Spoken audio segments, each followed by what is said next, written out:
8 years ago, they told Clara Whitmore that her father was a thief, a deserter, and a dead man. On a wet morning in March, kneeling on the stone floor of Blackmere Hall while the whole household stood and watched, she found out that at least one of those three things was a lie. It was written in her own crooked stitching, inside the boot she was holding. She had been at Blackmere Hall for 3 weeks, and in all that time she had not once seen the man who owned it. That was not unusual. The servants spoke of the Duke of Blackmere the way farmers speak of weather that has already ruined the crop. He did not receive visitors. He did not go up to London for the season. He took his meals alone in a room at the north end of the house, and the maid who carried his tray was told to set it down outside the door and walk away without knocking. Clara had asked about him only once, on her second night, sitting at the long kitchen table with a bowl of barley soup going cold in front of her. "Is he cruel?" she had said. Betsy, the kitchen girl, had looked up with her mouth full. "He's worse than cruel," she said. "He's quiet." Clara had not understood that then. She understood it perfectly by the middle of March.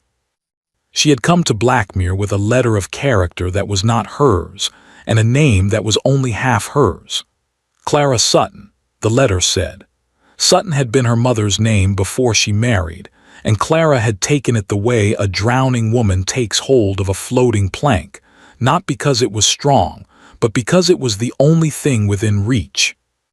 There was no work in England for a woman named Whitmore. She had learned that in Bath, and again in Bristol, and again in a village whose name she had made herself forget. Housekeepers would read the name, and their faces would change, and they would say the position had been filled that very morning. "So sorry, God bless you, mind the step." So she had become Clara Sutton, and Clara Sutton had been given a place scrubbing floors in a house at the wrong end of Northumberland, where nobody read the London papers and nobody remembered a court-martial from 8 years ago. 3 months, she told herself.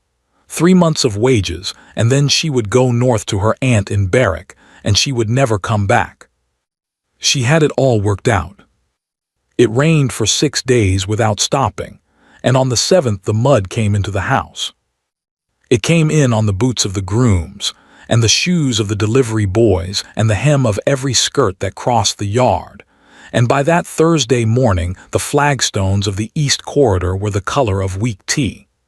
Mrs. Pike, the housekeeper, stood at the end of it with her hands folded and her mouth folded too. "Clara, the corridor." "Yes, Mrs. Pike." "On your knees, mind, not the mop. I want to see the stone." It was the sort of work that took the whole morning and left a woman's hands raw for 2 days. Clara took her bucket and her brush and her rag, and she started at the far window, and she worked backwards, and she thought about her mother, which she tried very hard not to do, and then about Berwick, which was safer. She was halfway down the corridor when she heard the door at the end of it open. She did not look up. In 3 weeks she had learned that looking up was the fastest way to be noticed, and being noticed was the fastest way to be gone. She kept her head down and pushed the bucket along the stone with her wrist. The bucket caught the raised edge of a flagstone, tipped, and went over. 4 gallons of gray water went across the corridor in a sheet. It ran between the stones. It ran under the hall table. It ran, in a long, slow spreading fan, straight to the boots of the man who had just come in from the yard. The corridor went very quiet. Clara looked up. He was tall, and he was younger than she had expected, 35 perhaps, and he was soaked through from the shoulders down. Rain ran off the ends of his hair. There was a riding crop in his left hand. His face had nothing in it at all. Not anger, not surprise. Nothing, the way a shut door has nothing in it. Behind him, the household was arriving. That was the part she would remember afterwards more clearly than anything else. Not the water, not his face. The sound of people coming to watch. Mrs. Pike from the still room.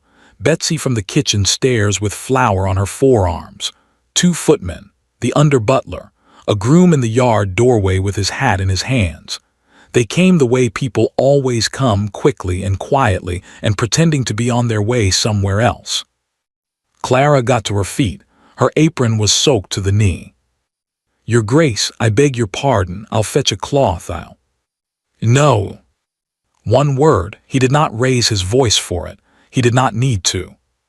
He walked to the hall chair, and he sat down in it, and he put out his right foot in front of him. "You will clean them," he said. "Here, now." Somebody by the kitchen stairs drew in a breath. Clara stood very still. She was 25 years old. She had buried her mother in a parish grave 11 months before. She had walked from Bristol to Newcastle in a pair of shoes with no soles left in them, and she had not cried once in either of those months, and she felt something rise in her throat now that she had no name for. "Your Grace," said Mrs. Pike from the doorway, "I can send for the boot boy." Mrs. Pike. He still had not looked at anyone. He was looking out of the window, at the rain, at the grey yard, at nothing. "You may go about your work." Mrs. Pike did not go about her work. Nobody did.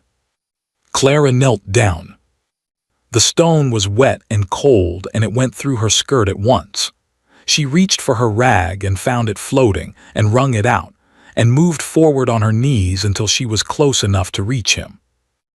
Afterwards she could never explain to anyone why she did it. She had a mouth. She had a temper. She could have stood up and told him what she thought of him and walked out of that house into the rain with her wages unpaid and her dignity in one piece. But she had £4 and 11 shillings in the world, and Berwick was 90 miles away. And there are things a woman with £4 and 11 shillings cannot afford, and one of them is her own opinion. So she knelt on the stone in front of the Duke of Blackmere, with the whole household watching, and she took his boot in both hands. They were army boots. She noticed it the way you notice a bird outside a window while somebody is shouting at you. A small, useless observation that arrives from a great distance away. Not riding boots, not the fine glossy things a gentleman had made in Jermyn Street. These were heavy cavalry boots, black, square in the toe, worn down at the outer heel, and old. Very old. The leather had gone soft the way leather only goes after years of being wet and dry and wet again. Strange, she thought dimly, for a man who had a boot boy and a valet and 11,000 a year. She worked the mud off the toe with the rag, then the sides. The rain had turned the yard mud to a thin slime that came away easily, and she was almost grateful for that because it meant this would be over sooner. She could feel them all behind her. Betsy, the footman. She could feel the shape of the story already forming, the one that would be told in the kitchen tonight and in the village by Sunday. "The crease," he said, "at the ankle." Her hands did not stop. She folded the top of the boot down to get at the crease. And she saw the lining. It was the pale, worn calfskin that army bootmakers used, and there were 2 letters stamped into it near the seam, faint now, the way stamped leather goes faint after a decade. S.W. And beside the letters, where the lining had been torn once and mended, there was a run of stitching in dark thread. Bad stitching, terrible stitching, uneven, too long, wandering off the line and coming back to it. 9 stitches, and the 4th one crossed over the 3rd in a small, clumsy X, because whoever had sewn it had pricked her thumb there and started again in the wrong place. Clara had made that X. She had made it at the kitchen table of a house in Kent, on the 14th of March in the year 1809, when she was 11 years old, with a candle guttering and her mother asleep upstairs and her father sitting opposite her cleaning his sabre.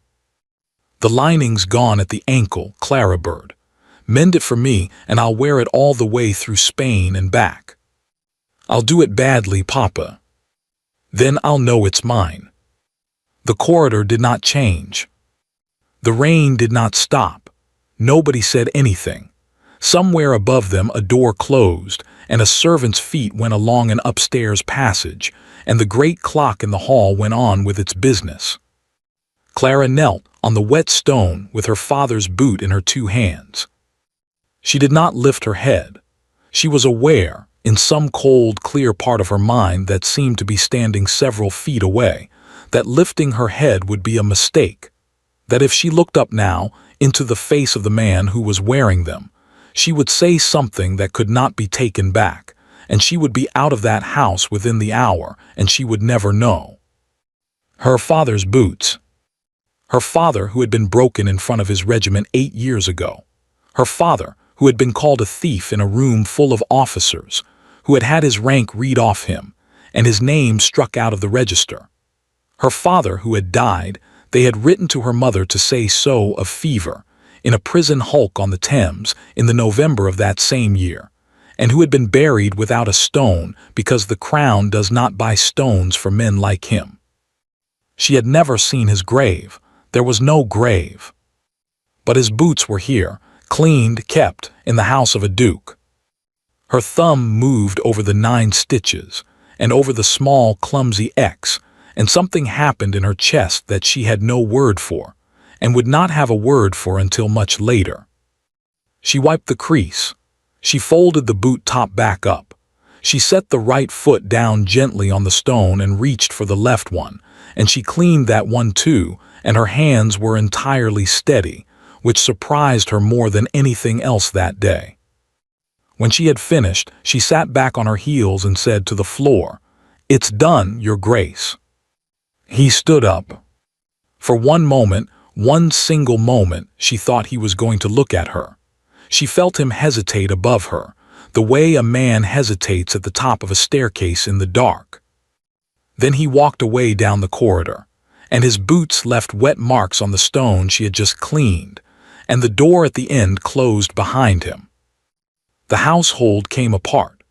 Betsy was at her elbow, and Mrs. Pike was saying something sharp about the bucket, and one of the footmen laughed the way men laugh when they are ashamed of themselves, and the groom went back out into the rain. "Don't take it to heart, love," Betsy whispered, hauling her up by the arm.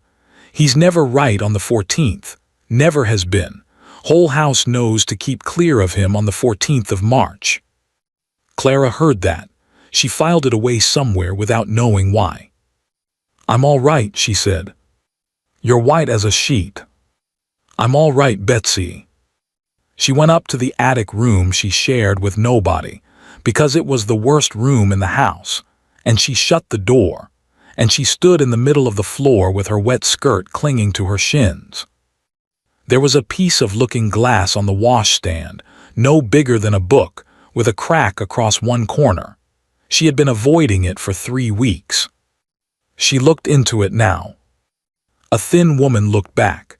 Gray eyes, her mother's chin, her father's straight dark brows, which had always made strangers say what a serious little girl, and which had never once in her life stopped her from smiling when she wanted to.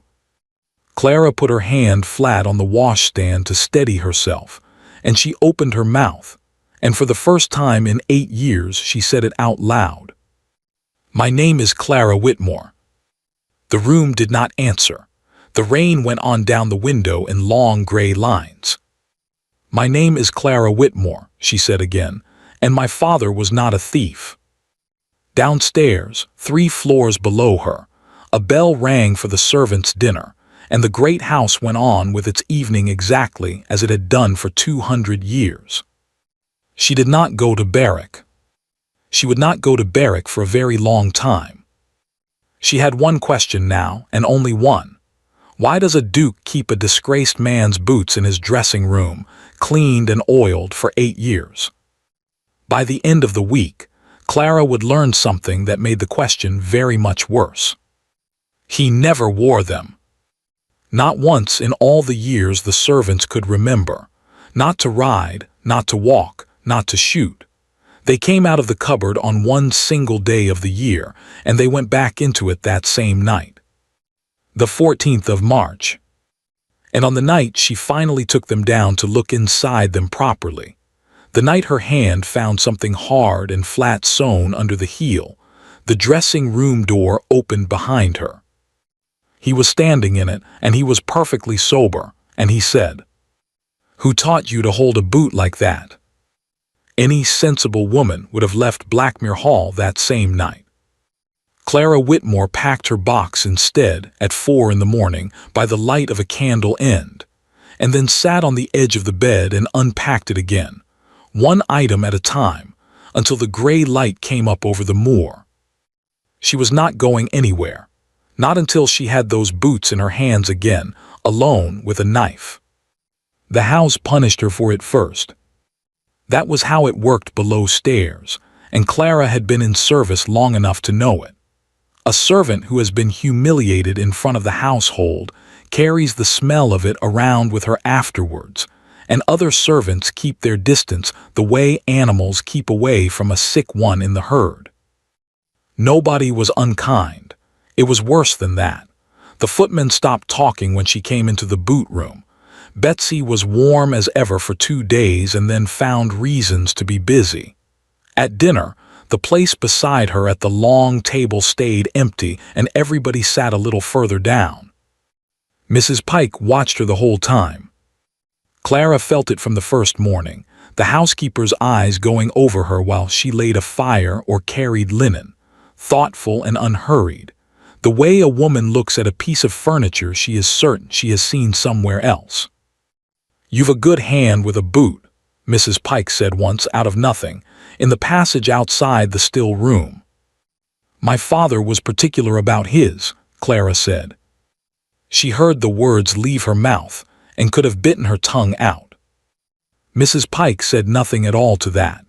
She simply went on down the passage with her keys chiming at her waist, and Clara stood there with her heart going hard and told herself, for the 100th time since Thursday, that she must be careful, careful, careful. She learned the shape of the house that week, the way a burglar learns it. Blackmere Hall had 81 rooms and 40 of them were shut.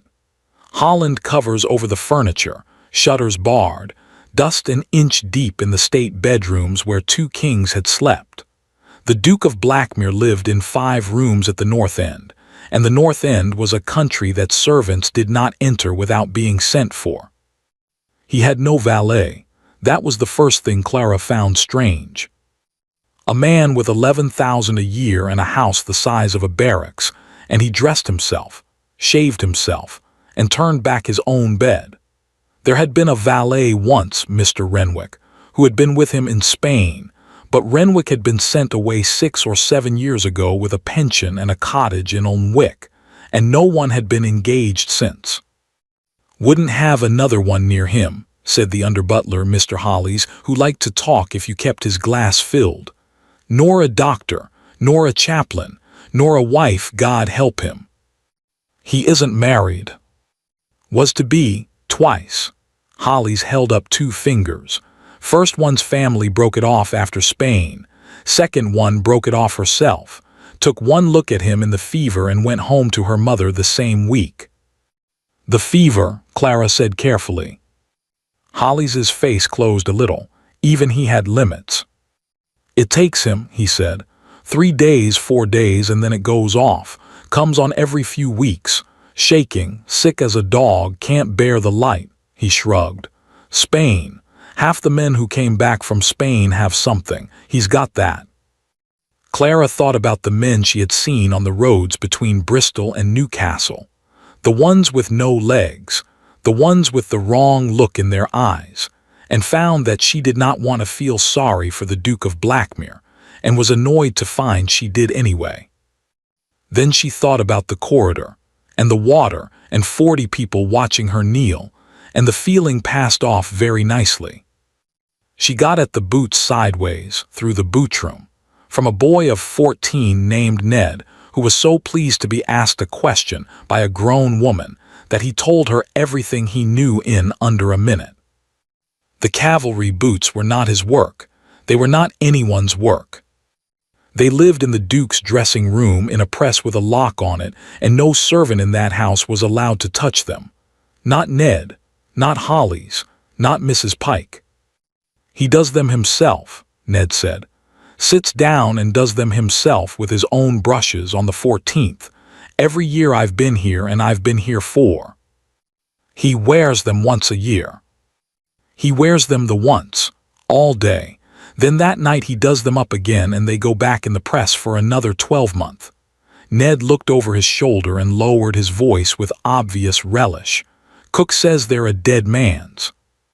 Clara went on rubbing at the shoe in her hands and did not look up and said, "Does she say whose?" "She don't know, nobody knows, he'll not have it spoke of." Ned grinned. "You know what's queer, though? He don't ride in them and he don't walk out in them. He just wears them about the house, sits in them, like a man wearing his Sunday coat with nowhere to go."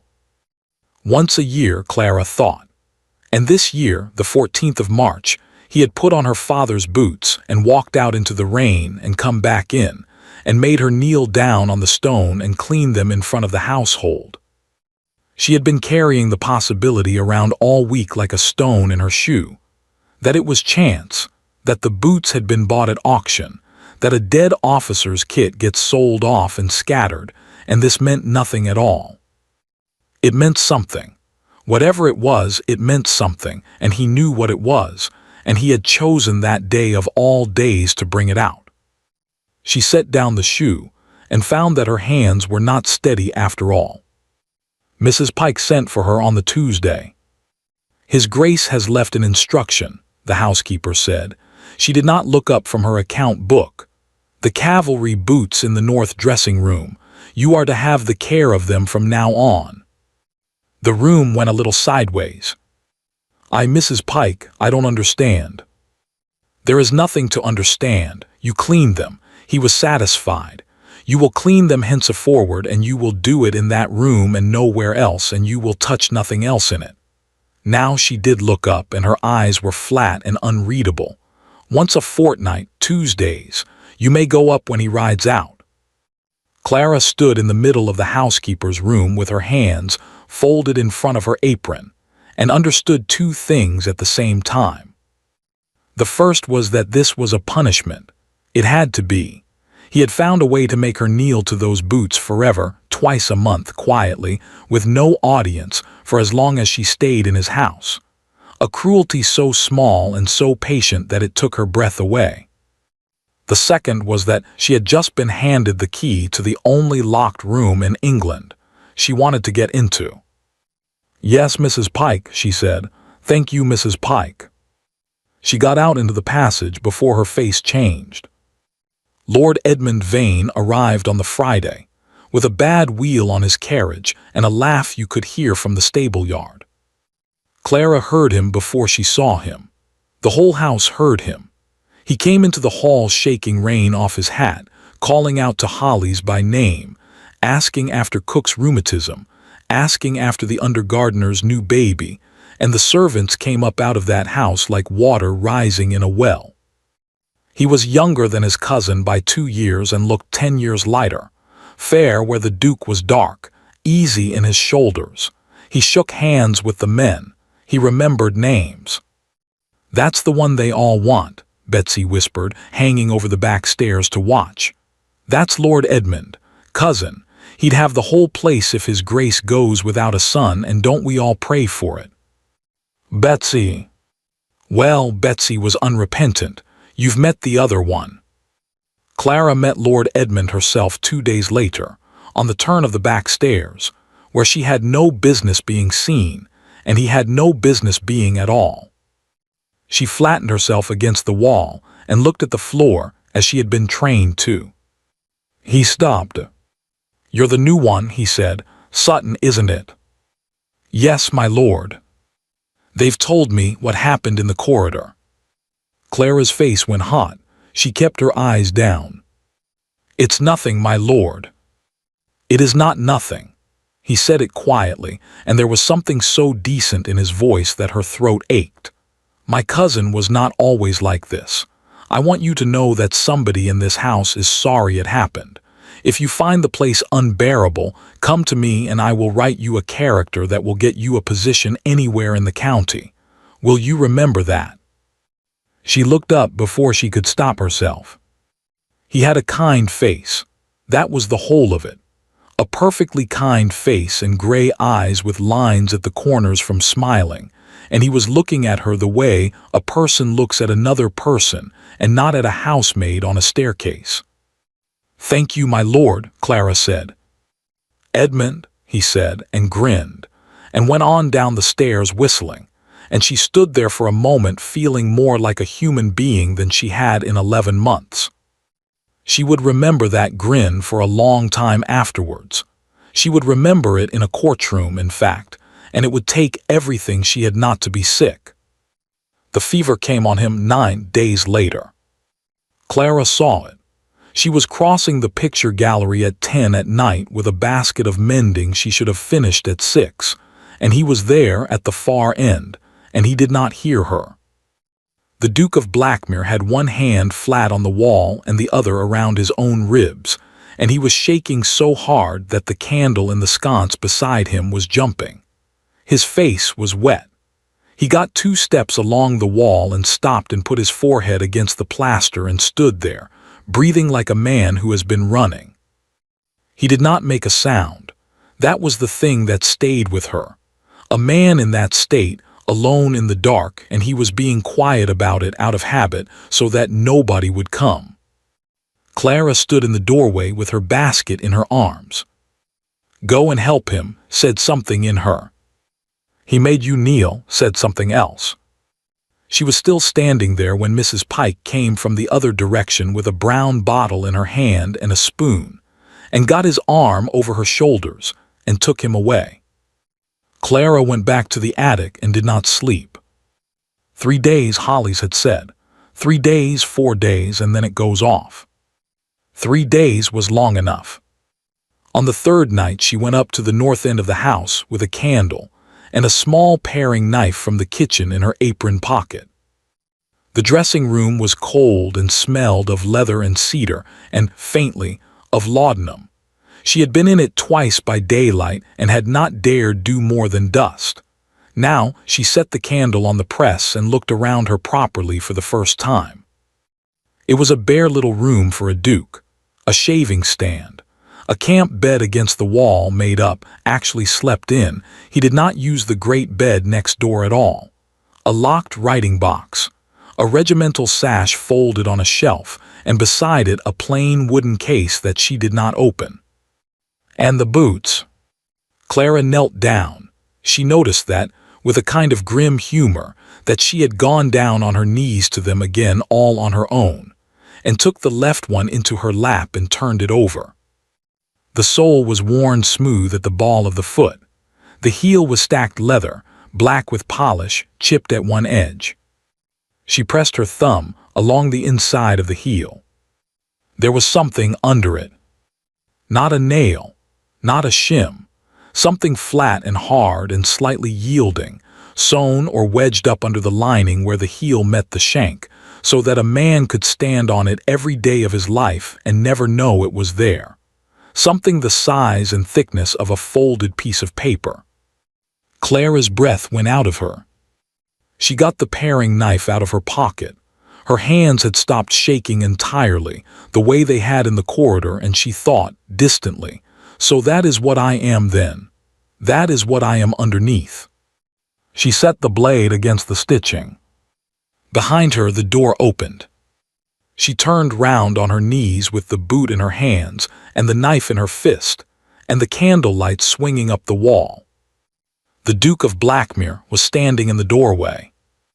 He was gray to the lips and there was still sweat at his hairline, and he was holding the frame with one hand.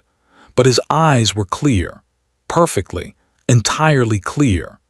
He was not drunk and he was not raving, and he had, she realized with a cold slide of horror, been standing there for some time. He was not looking at the knife. He was looking at her hands. "Who taught you," he said, "to hold a boot like that?"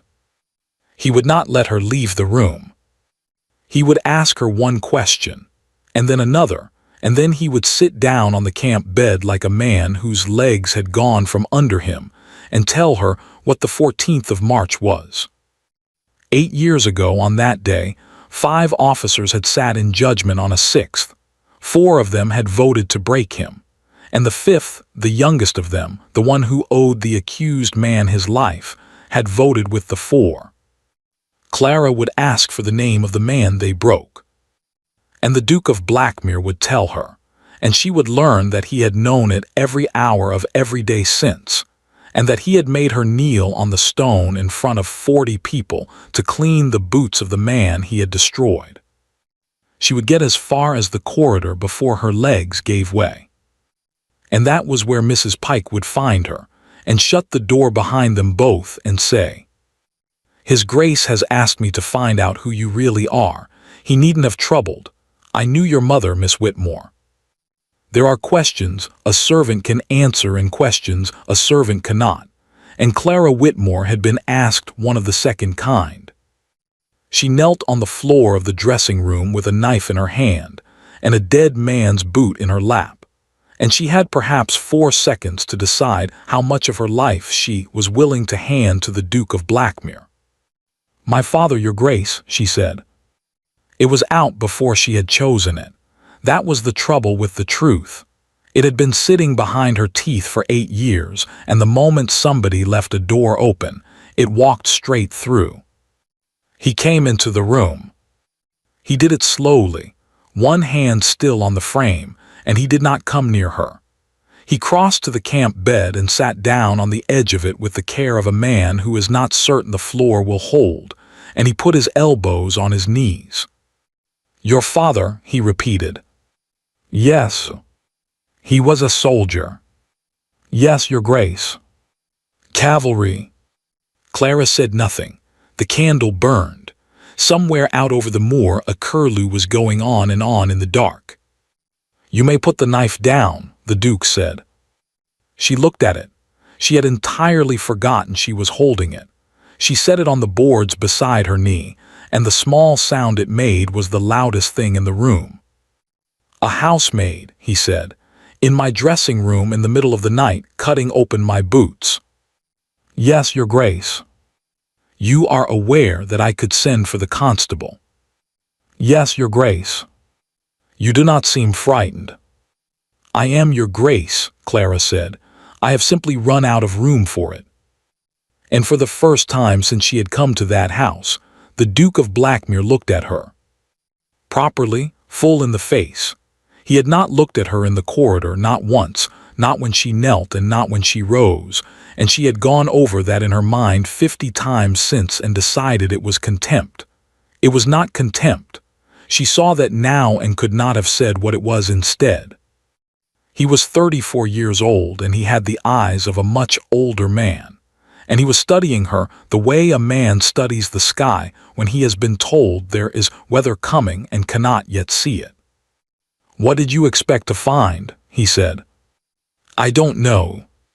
"That is not an answer." "It is the only one I have." She kept her hands flat on her skirt.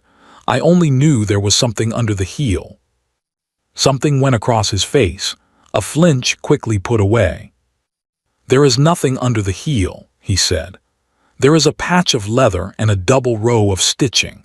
It has been there since the spring of 1814, when I had that boot opened up by a saddler in Berwick with my own hands on the table while he did it."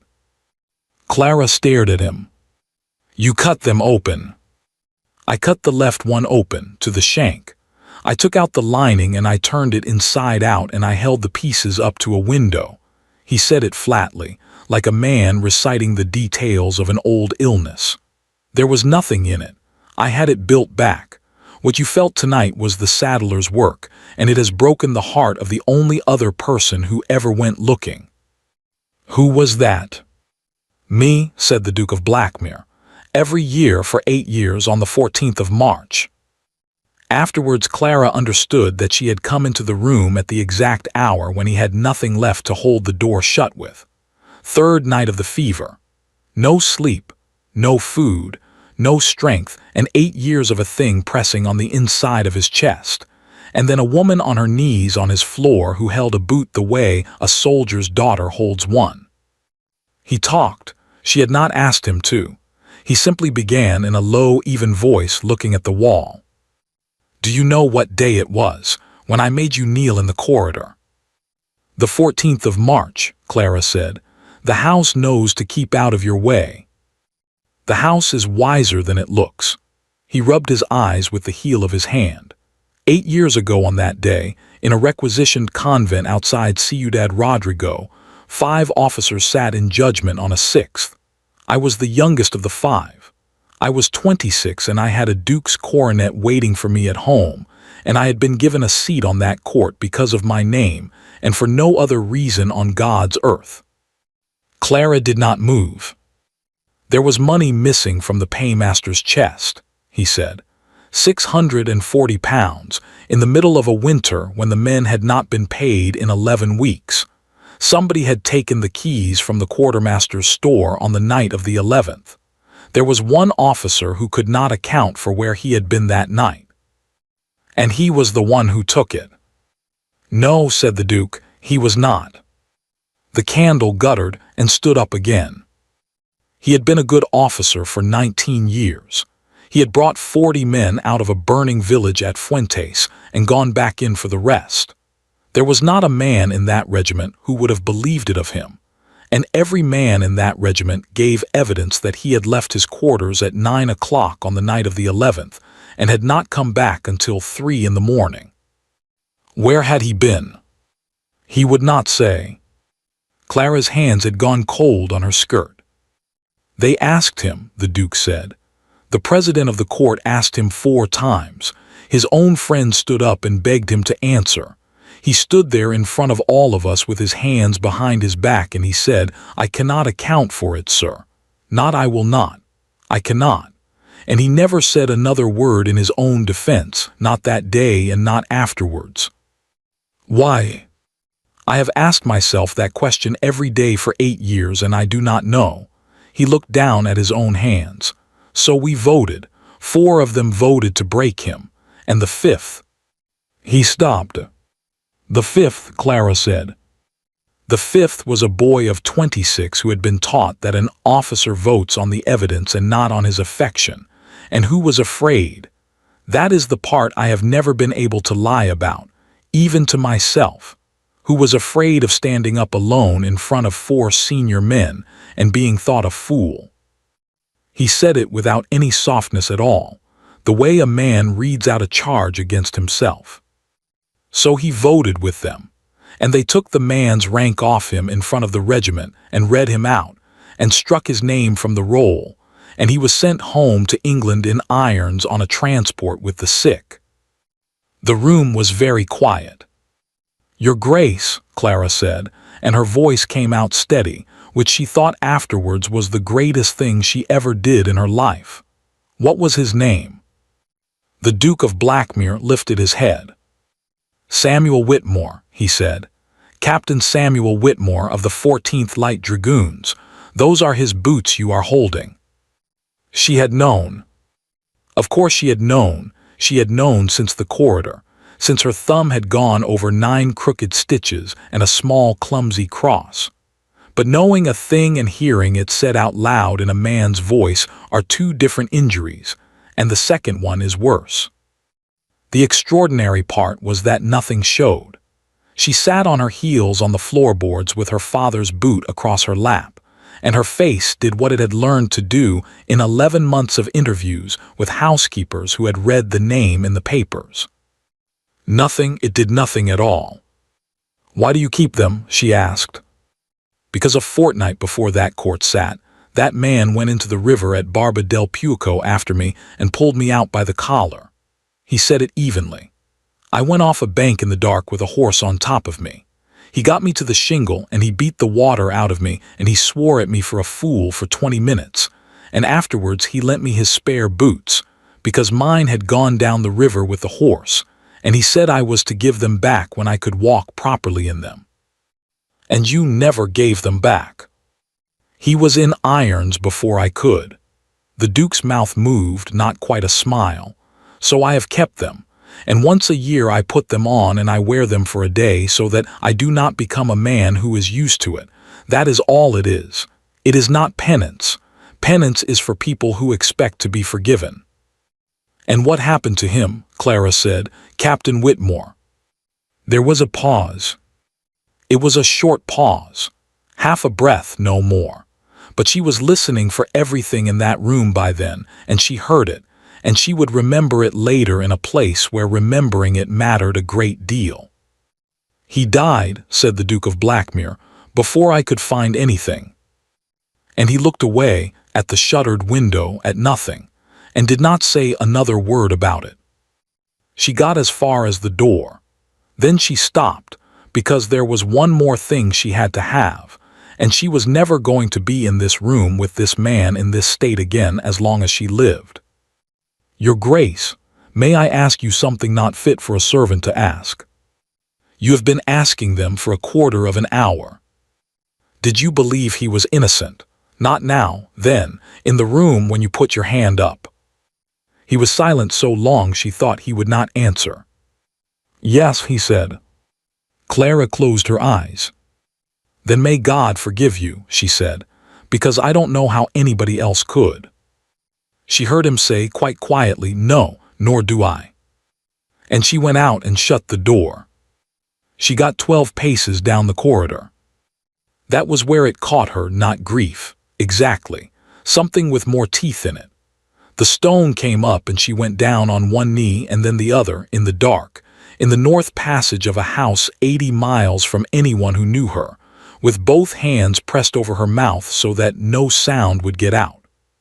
He had known. That was the thing turning over and over in her. Not that he had voted. She could almost hold that, a frightened boy in a room full of colonels. But he had known whose boots they were. He had known every day for 8 years.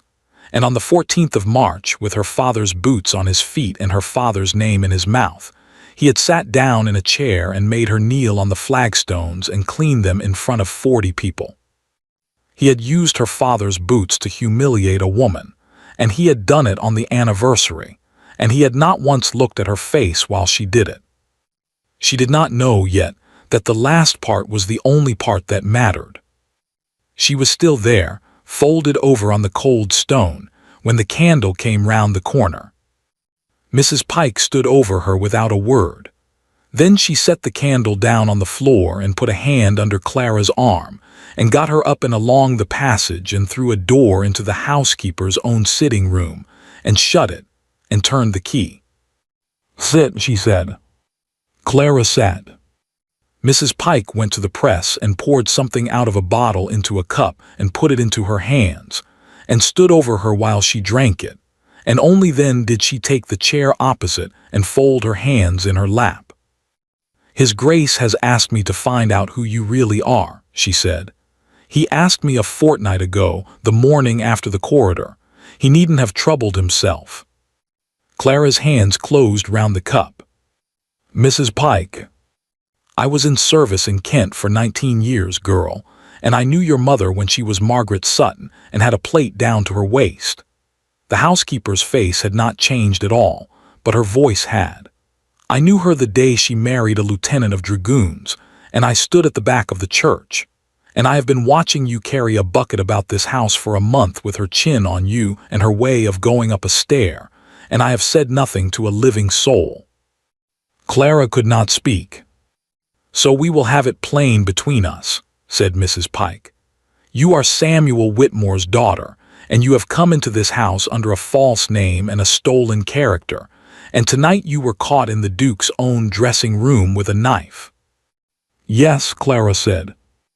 "Then thank God it was me who found you on that floor and not Mr. Holly's." Mrs. Pike leaned forward. "Now listen to me, and listen well, because I have been waiting 8 years to say this to somebody who has the right to hear it." She lowered her voice. "That man in there has been sending money to your mother since the winter of 1814, every quarter, through a lawyer in Newcastle under another name, so that she would never know where it came from." The cup went out of Clara's hands and broke on the floor. There would be a book, a narrow green ledger, kept in a locked drawer in the housekeeper's room, with 8 years of quarterly payments written down in a lawyer's hand. Clara would find her mother's medicines in it, her mother's rent, the coals for 2 winters, and a line entered in the autumn of 1818 that would take the ground out from under her entirely.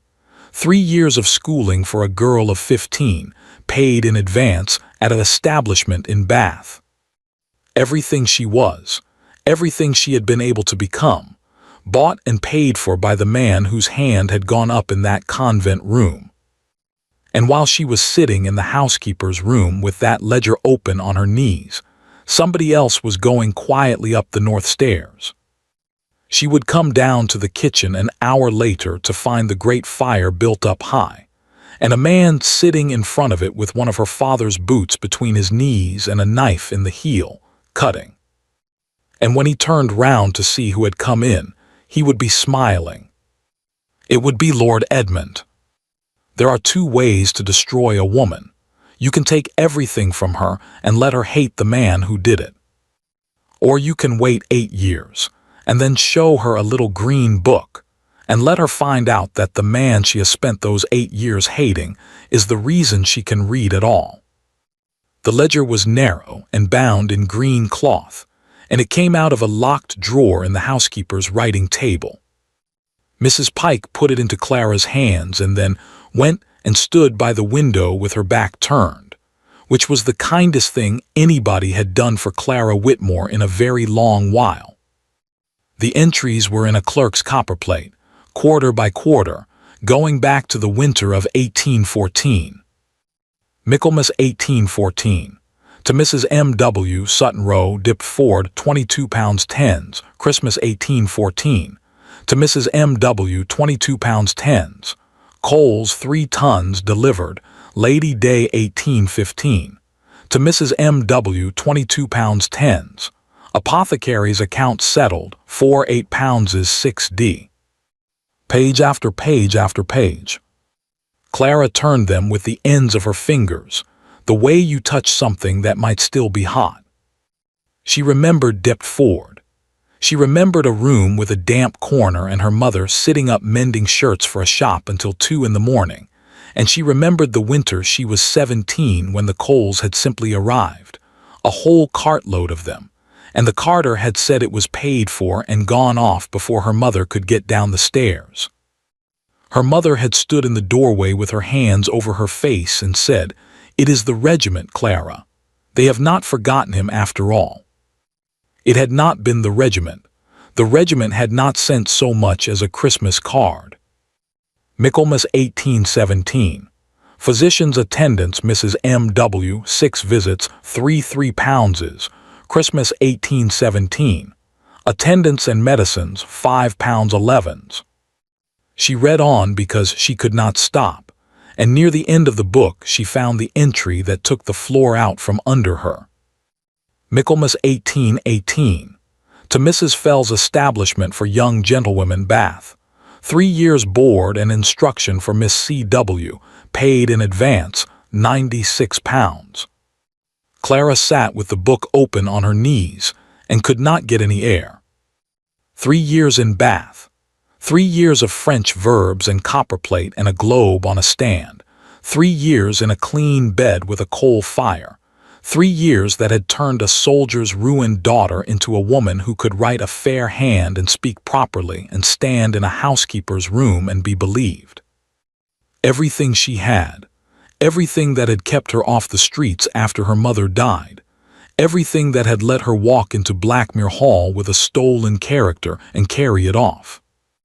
"They told us it was a fund," she said.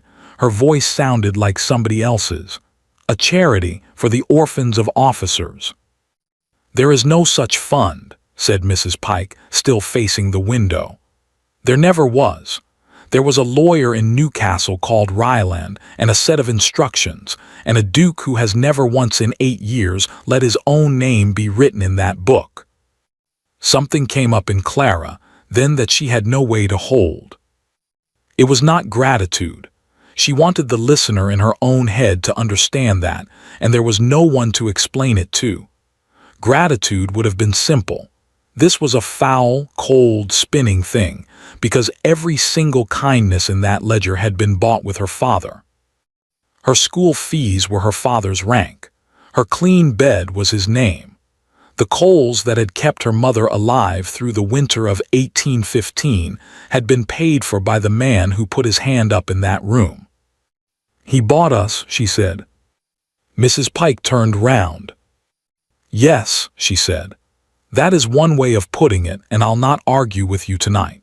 But you will hear the rest, because I have carried it alone for 8 years, and I am 61 years old, and I am tired." She sat down. "Ask me your question." "Which question?" "The one that has been in your face since you came through that door." Mrs. Pike's voice was very steady. "If he believed your father innocent, why did he do nothing but send money?"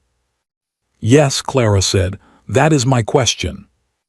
"Because he has done nothing but try," said Mrs. Pike, "and money is the only thing he has ever managed to make arrive." She told it plainly, in order, the way a woman tells a thing she has gone over 10,000 times in her own head. The petition to the Judge Advocate General in the summer of 1814, refused on the grounds that a member of the court cannot afterwards impeach its finding. The second petition, drawn by counsel in 1815, refused. The letters to the 4 other officers who had sat on that court, 2 never answered. One wrote back 6 lines telling him to let it alone for the sake of the service. The 4th, a Major Crane, had drunk himself to death in Cheltenham in 1816 and left nothing. The men hired to find witnesses, 11 of them over 8 years, clerks, thief-takers, an ex-Bow Street runner who had cost £400 and produced nothing but expenses. "There is a box in that dressing room," Mrs. Pike said, "a writing box with a brass lock. It is full to the lid with letters saying no. He has kept every one. And in 8 years he has found nothing at all. He has found one thing." Mrs. Pike held up a finger. "One. And it is the thing that has kept him alive, and it is the thing that has half killed him, because he can do nothing with it." She leaned forward. "On the night of the 11th of March, whoever went into the quartermaster's store and took the keys to the paymaster's chest had to sign for them. That was the rule, and it was kept, because a quartermaster who does not keep it is a quartermaster who ends up hanged in another man's place.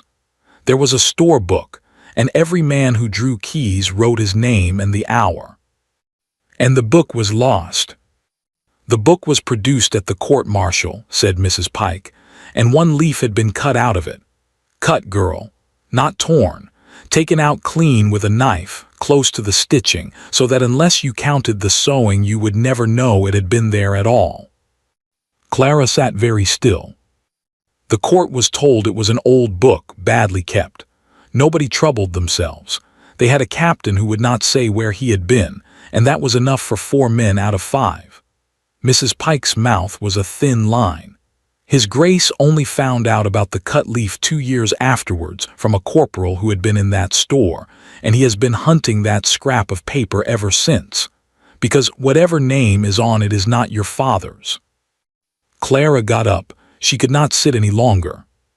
She walked the length of the housekeeper's little room and back, and the fire ticked, and outside the rain had stopped at last, and there was a piece of moon showing over the moor. A cut page, a signature, somewhere in England if it existed at all, one sheet of paper the size of her 2 hands. "Mrs. Pike," she said, "who else knows he has been looking?" "Nobody in this house but me." "Nobody at all." The housekeeper hesitated. It was the smallest hesitation, and Clara did not know yet how to read it. "His cousin," she said, "Lord Edmund." Clara turned round. "Lord Edmund has helped him from the first year," said Mrs. Pike, and there was something almost grudging in it, and Clara took that for the ordinary jealousy of an old servant. "He has been the only one of the family who would touch it. He goes down to London for him. He has written the letters his Grace was too ill to write. 2 of those thief-takers were of his finding. He has sat with him through the fever nights when there was not a soul else in the county who would come. And he has never found anything either." "No," said Mrs. Pike, "he never has." She said it in an odd, flat, careful way. Clara did not hear it. She would remember later that she did not hear it, and it would be one of the things she never entirely forgave herself. She did not sleep at all that night, and at 5 she got up and lit her stub of candle and sat on the edge of the bed with her hands round her knees and worked out what she was. She was not going to forgive him. She wanted that established first, like a fence post. A man does not get to buy a dead man's daughter's schooling and call the account square. But she was also not going to leave. Because there was a thing in this house that existed nowhere else on earth. A duke with 11,000 a year, a lawyer on a retainer, and 8 years of paper, and no idea whatever that the one person alive who had known Samuel Whitmore best was carrying his slops upstairs twice a day. He had been looking in courts and offices and record rooms. He had never once been able to ask, what was the man like? Where did he put things? What did he do with a thing he did not want found? Clara knew the answers to all three. Her father had hidden his pay from himself in the lining of a hat. He had hidden a letter from her mother inside a Bible. He had hidden a birthday sixpence for Clara, 1 whole month before her birthday, in the toe of a boot in the scullery, and had been so pleased with himself that he had gone about grinning for a fortnight, and she had found it in 3 days. Whatever Samuel Whitmore had taken out of that storebook, and she was as certain as she had ever been of anything that he had taken it, because he had refused to speak, and a man does not refuse to speak for nothing. He had not put it in a bank or a lawyer's hands or a strongbox. He had put it somewhere he could stand on. "I am going to open every seam in both of them," Clara said out loud to the empty attic, "if it takes me a year." And she decided one more thing before she blew out the candle, and it was the wrong decision, and it would cost her nearly everything. She decided not to tell the Duke of Blackmere who she was, not yet, not until she had something in her hand. Because if she told him now, she would be a servant with a story. If she told him with the page in her fist, she would be something else entirely. The fever went off him on the Sunday. On the Monday he rode out at 11, and Clara heard the horse go down the avenue from the linen room window and was up the north stairs before it reached the lodge gates. The dressing room was cold and gray and smelled of leather and cedar. She went to the press and turned the key and opened it. The shelf was empty. She stood there with her hand still on the door for a long moment, and then she began, very carefully, to take that room apart. Under the camp bed, behind the shaving stand, the shelf where the sash was folded, the floor of the press, the corners, the back. They were gone. Clara came down the north stairs faster than any servant in that house had ever come down them, and she was 3 steps from the bottom when she smelled it. Burning leather. There is no other smell like it in the world.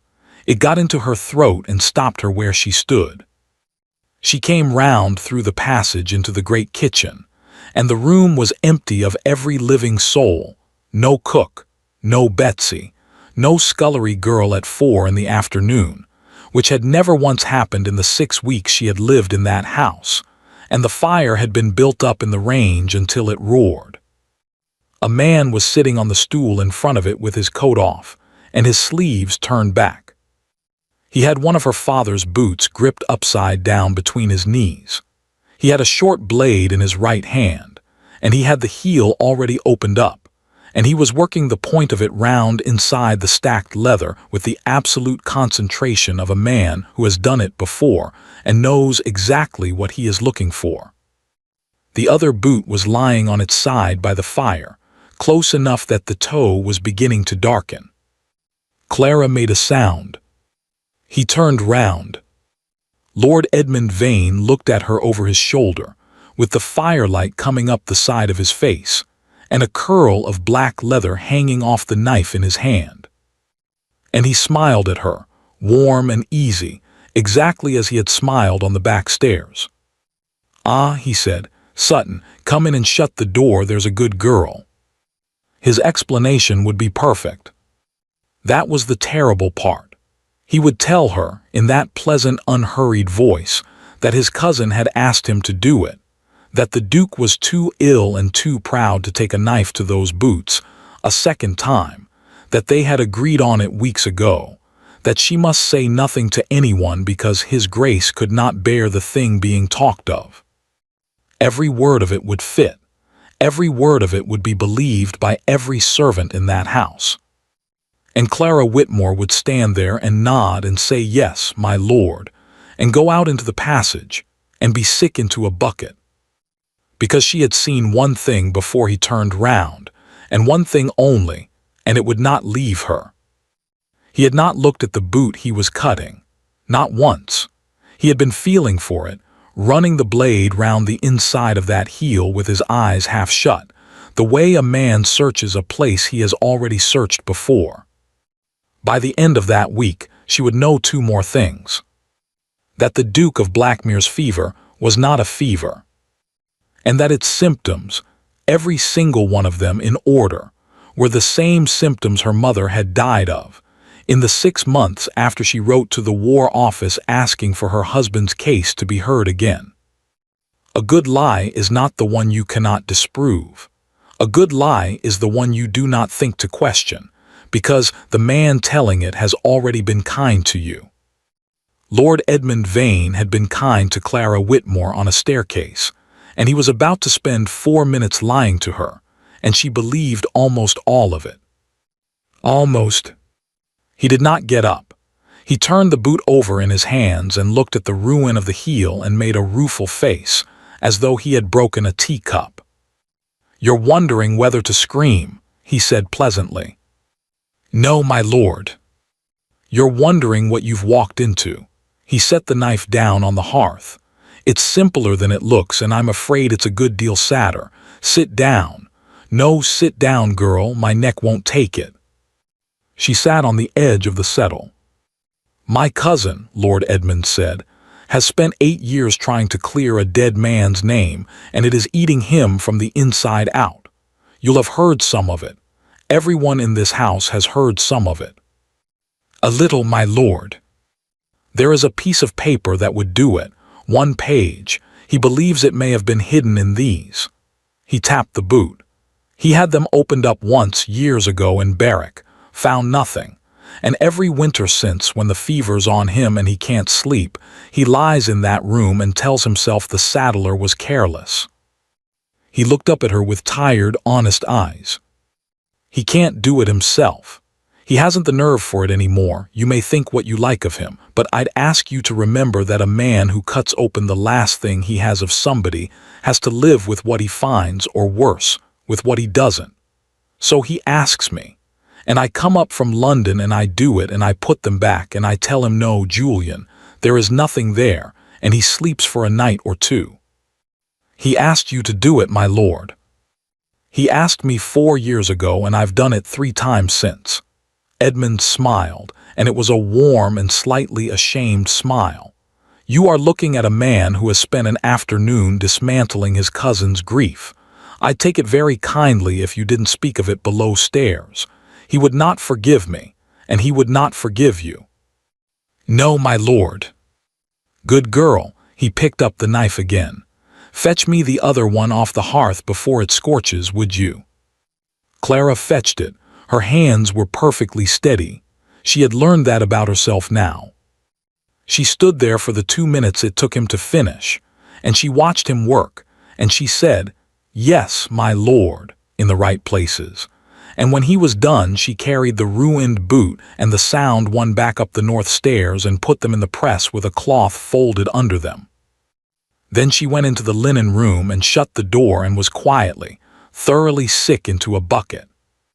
Because it had all fitted, every word except one thing which she had seen in the half-second before he turned round, and which no explanation on earth was going to shift out of her head. He had not looked at what he was cutting. His eyes had been half shut and his head turned away towards the fire, and the blade had been going round the inside of that heel by feel alone, smoothly, without hunting, the way you find the latch of your own back door in the dark. Nobody searches like that the third time. You search like that the 30th. The house had one fixed opinion about the Duke's illness, and it was this: Spain had done it, and nothing could be done about it. Clara set out to find out how they knew. It took her 9 days, and she did it the way a housemaid does anything, sideways, in stolen minutes, asking small questions of people who like to talk. Betsy told her the fever came about every 3 or 4 weeks and lasted 3 days. Ned told her it had started the year before he came, so 5 years back, or thereabouts.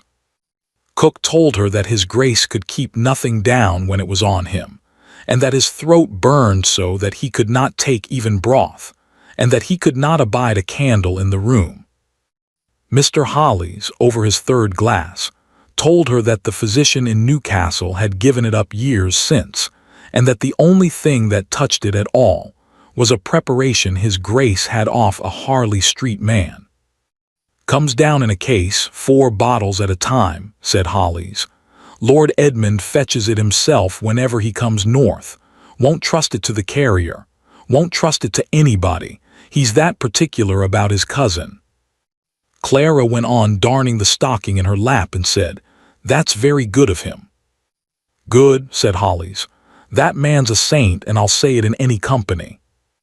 She wrote it down that night, in pencil, on the back of a laundry list, in her attic under the slates. Comes in waves, 3 or 4 weeks between, burning in the throat, cannot keep anything down, cannot bear the light, shaking in the hands, worst on the 2nd day, better after 4 days, well for a fortnight, then it comes again. She sat and looked at it for a long while, and the candle burned down, and the wind came round the chimney stack. Then she wrote underneath it, and her hand did shake this time. "Mama, everyone, in this order." It was not a disease. Diseases do not keep a diary. Her mother had died in the summer of 1821, and she had been ill for the last 6 months of her life, and Clara had nursed her through every hour of it. She knew that illness the way you know a room you have slept in. The burning throat, the 3 bad days, the good fortnight afterwards when Margaret Whitmore would sit up and take a little fish and talk about spring, and Clara would think, she is turning the corner, she is really turning the corner this time. And then it would come back. She had thought, at 19 and at 20 and at 23, that this was what dying was. It had never once occurred to her that dying does not come and go in a rhythm you could set a clock by. Something arrives, and 3 days later they are ill. Something arrives again, and 3 days later they are ill again. Clara sat on the floor of the attic with her arms round her knees and made herself go back, deliberately, into the worst rooms of her own life. The winter before her mother's health broke, Margaret Whitmore had done a thing she had never done in 7 years. She had written to the War Office. A long letter, copied out 3 times because she wanted it perfect, asking that her husband's case be looked at again.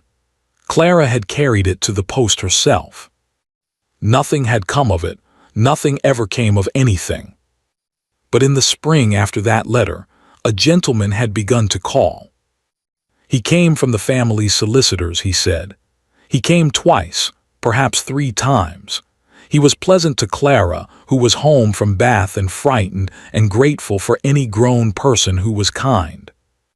He asked her mother a great many gentle questions about what the captain had left behind, his papers, his kit, anything that had come home from Spain, and he brought with him, both times, a bottle of strengthening cordial from a physician in town, because he said it was a scandal that a soldier's widow should go without. Clara had spooned it into her mother herself. She had held the cup.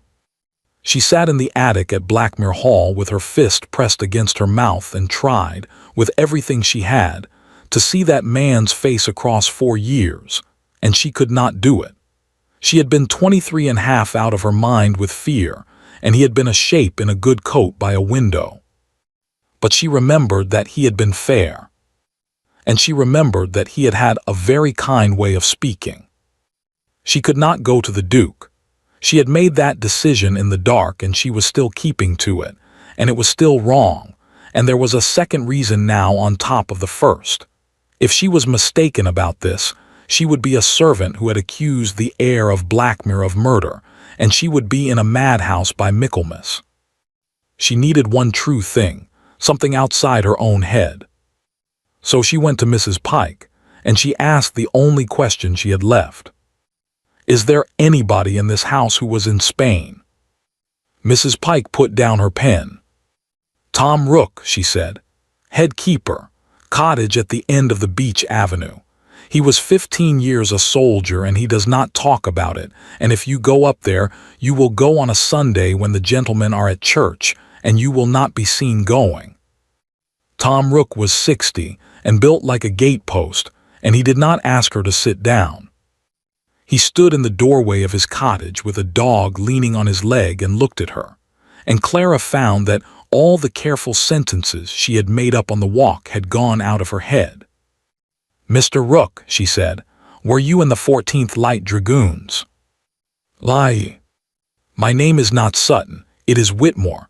I am Captain Samuel Whitmore's daughter." The old man did not move for a long moment. Then he took his hat off.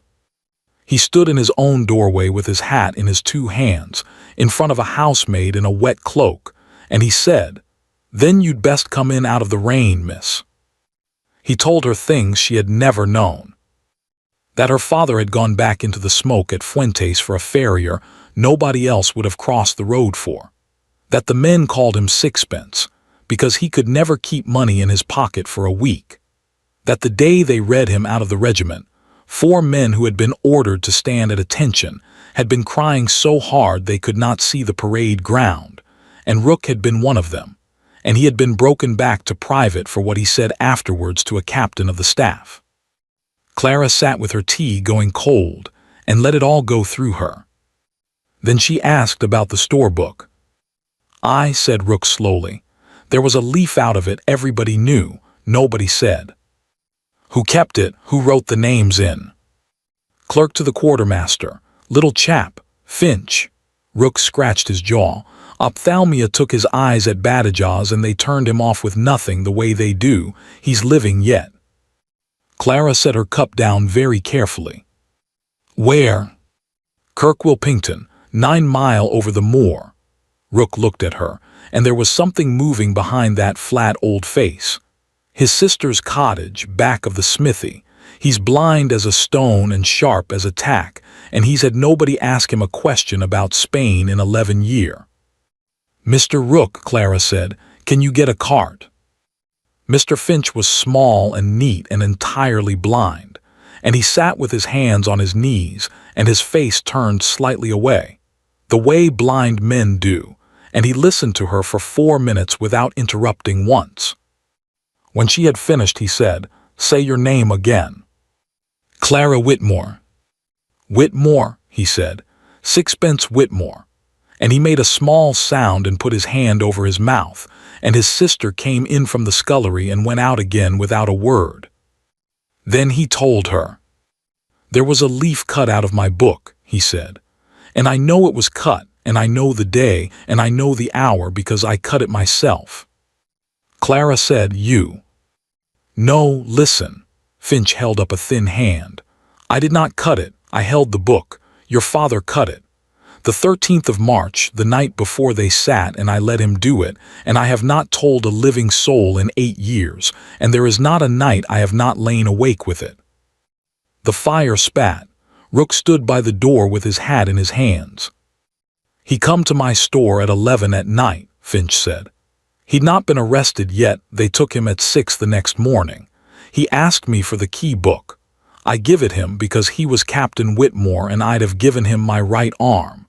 He turned up the 11th and he found the entry and he read it, and he stood there so long I thought he'd gone to sleep on his feet."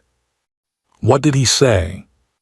"He said, 'Finch, there's a name wrote on this leaf, and if it's read out in that room tomorrow it will finish a lad who has done nothing but be a fool, and I'll not have it on me.' Finch's voice had gone unsteady. "And I said, sir, they'll break you. And he said they'll not. There's no evidence against me but my own silence, and no court in England breaks a man on that." Clara had both hands over her mouth. "He was wrong," said Finch simply. "That's all. He was a soldier and he thought a court was an honest thing, and he was wrong, and he was so sure of it he never even said goodbye to me." "Who was on the page?" Clara said. "Mr. Finch, whose name?" "I never read it." The old man's face turned towards her, blank and terrible. "That's the thing that's kept me awake, miss. I never read it. I'd hundreds of names through that book in a month, and I wrote them and never looked twice, and by the time it mattered my eyes were going and I could only see the middle of a page in a good light. I know it was a Tuesday. I know it was past 10 at night. I do not know the name." Clara sat back. 8 years. 2 men had searched for that page and neither of them had known where to look. And now she was sitting in a stone cottage 9 miles over the moor, and the only man alive who could have named the thief had never seen him. "Then it's gone," she said. "It's not gone," said Finch. "He took it out and he put it away, and I'd lay my life he never let it out of arm's reach after. His kit came home. There was nothing in it, nothing. Where'd he put a thing he wanted kept, that captain?" "In a boot," said Clara. He put everything in a boot." "And which one?" Clara opened her mouth and stopped. "Think, girl," said Finch, and for a moment he was not a blind pauper in a cottage. He was a quartermaster's clerk of 19 years' service. "You're thinking of the Mendied one, aren't you? The one with the patch in the lining. Everyone always thinks of the Mendied one." "Yes." "A dragoon mounts off his left." Finch tapped his own left knee. "All his weight, all his life, on the left heel. That heel goes twice a year and the farrier takes it off and builds it up again, and he don't ask leave to do it, neither. You could hide the crown jewels in a dragoon's near side heel, and they'd be in a smith's fire inside 6 months. He held up his right hand. "You put it in the offside, the plain one, the one nobody's ever had a reason to touch." She was 17 hours getting back. The cart threw a wheel 4 miles out and it was dark before they were on the avenue, and Rook let her down at the yard gate and gripped her arm once, hard, and said nothing at all, and that was the whole of their conversation. The house was asleep. The north stairs were black. Clara went up them with her boots in her hand and her heart going like a bird in a box, and she opened the press, and she took out the right boot, the plain one, the sound one, the one nobody had ever had a reason to touch, and she sat down on the floor of the Duke of Blackmere's dressing room and put the knife into the stitching at the shank. The heel came apart in 3 pieces, and out of the space between the leathers, folded into a square no bigger than a playing card, brown at the edges, soft as cloth from 8 years of a man's weight standing on it, came a leaf of ruled paper. Clara unfolded it on her knees. Ruled columns, a date, hours in one column, names in the next, all in a clerk's small even hand, and 11 lines down, against the hour of 10:30 on the night of the 11th of March. A signature in different ink, sloped and hurried and perfectly legible.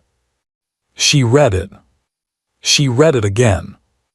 And behind her, from the doorway, in a voice she had never once heard use her true name, the Duke of Blackmere said, "Miss Whitmore." He would already know. Mrs. Pike would have told him that morning at last, without asking anyone's leave. There would be a scene in that cold little room that neither of them would ever be able to describe afterwards. Every hard thing she had carried for 8 years, said out loud at last to the only man on earth who deserved to hear it, and taken by him standing up, without one word in his own defense. And at the end of it, the Duke of Blackmere would go down on his knees on the floor in front of a housemaid. But there would be no time, because Clara would put that page into his hands, and she would watch the blood go out of his face as he read the name on it, and she would learn that the man who had signed for those keys was still alive. Still in the house, still fetching the medicine. And before either of them could reach a magistrate, the Duchess of Blackmere's pearls would be found at the bottom of a housemaid's box, wrapped in an apron, in an attic under the slates. The same accusation, the same house, the second generation. And this time, there would be no father left to keep silent for anybody. He said her name, and Clara Whitmore did not turn round. She stayed exactly where she was, on the floor of that cold little room, with her father's ruined boot on one side of her and 8 years of his silence unfolded on her knee. And she understood that the waiting was over and that she was not ready, and that it was going to happen anyway. "Mrs. Pike told you," she said. "This morning, at 6 o'clock in her own room, standing up without asking my leave." There was something almost like a laugh in his voice, and no humor in it whatever. "She has been in this family 30 years. I believe she would have told me sooner if she had thought me worth it." "And you have known all day." "I have known all day," said the Duke of Blackmere, "and I have not been able to make myself come up these stairs until now." She got up then, she turned round. He was standing just inside the door with a candle in his hand, and he had not shaved, and he looked at her the way a man looks at a bill he has always known would be presented. "Say it," he said. "Say what, Your Grace?" "Whatever you have been saying to me in your head since the 14th of March." So she said it. She said it quietly, because the house was asleep and because quiet was worse, and she did not cry, and she did not stop for 11 minutes. She told him what a court-martial does to a family that is not in the room. She told him about the landlord in Kent who gave them 9 days. She told him about her mother turning her wedding ring on her finger for a year before she finally sold it, and about the boys in Dipford who followed Clara to the pump shouting "Thief's girl," and about a woman at a hiring fair in Bristol who had read her letter and handed it back, and wiped her fingers on her skirt afterwards. She told him about the parish grave. She told him that her mother had died believing the regiment had sent the coals. "And you sat on that court," she said, "and you believed him innocent, and you put your hand up because you were frightened of 4 old men. You have said that out loud to me yourself in this room. And then you kept his boots in a locked press and wore them 1 day a year and called it not penance. And on the 8th anniversary, you sat down in a chair and made me kneel on the flags and clean them in front of 40 people." "Yes," he said. "Do not say yes to me as though it costs you nothing." "It does not cost me anything," said the Duke of Blackmere. "That is what I have spent 8 years finding out. There is no coin. There is nothing I can hand over. I have 30,000 acres, and I could not buy back 1 afternoon of your mother's life. And I have known that since the winter of 1814, and I have gone on getting up in the morning regardless, which I think is the worst thing about me." Clara's hands were shaking now. The steadiness had gone at last when she no longer needed it. "Why wouldn't you look at me?" she said. "In the corridor, 40 people watching, and you looked out of a window for a quarter of an hour. Was I not even worth?" "Because you have his eyebrows." She stopped. "I saw you cross the yard in your first week," he said, "in the rain with a basket, and I thought, that woman has Sam Whitmore's brows on her, and I stood at that window and I laughed at myself for a superstitious fool, because I see him everywhere. I have seen him in ostlers and in curates and once in a hedge. And then on the 14th you knelt down in front of me and put your hand into that boot the way he used to, thumb inside the shank, and I have never in my life been so frightened of a human face." His voice did not rise at all. "So I looked out of the window, because I am a coward, Miss Whitmore, and I have been consistent about it, and it is the only thing I have ever been consistent about." And then the Duke of Blackmere put the candle down on the floor and knelt. Not quickly, not theatrically. He went down the way a big man goes down when his knees have been in Spanish winters, awkwardly, with one hand on the boards and he stayed there, on the same floor she had been kneeling on, and looked up at her. "Your Grace." "Julian, get up." "No," he said. "You will notice that I am not asking you for anything. I am not asking to be forgiven, and I would think very much less of you if you did it. I am telling you that I know what I did in the position I did it from. That is all this is. You may leave the room and I will still be here." Clara stood over him with her father's page in her hand, and something enormous and unbearable came up through her chest.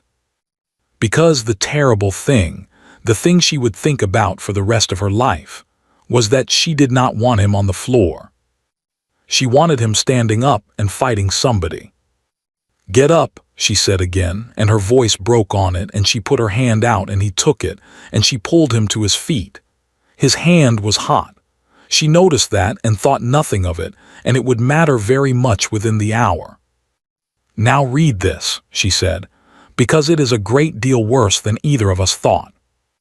He took it over to the candle. She watched his face while he read, and she saw the exact moment. She could have put her finger on the line. Ruled columns, the date, the hours, and against 10:30 on the night of the 11th of March, in a hurried sloping hand quite different from the clerk's. Vane Lute. No Christian name, no initial, nothing else at all. The color went out of him from the top down, the way it goes out of a man who has been struck. "Oh God," he said. "There were two of you. There were two of us." He was not looking at her. He was not looking at anything.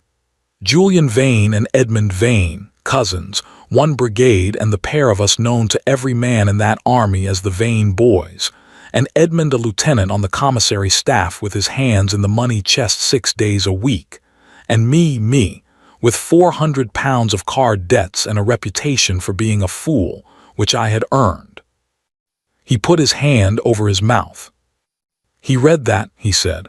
"Sam read that page, and he did not know which one of us it was, and he thought, dear Christ, he thought it was me." "Yes," Clara said. "He was 14 days out of that river. He had pulled me off the shingle and beaten the water out of me and called me a fool for 20 minutes, and a fortnight later he read a name in a book and he thought, 'It is that boy,' and he took a knife to it." "And he never asked you," said Clara.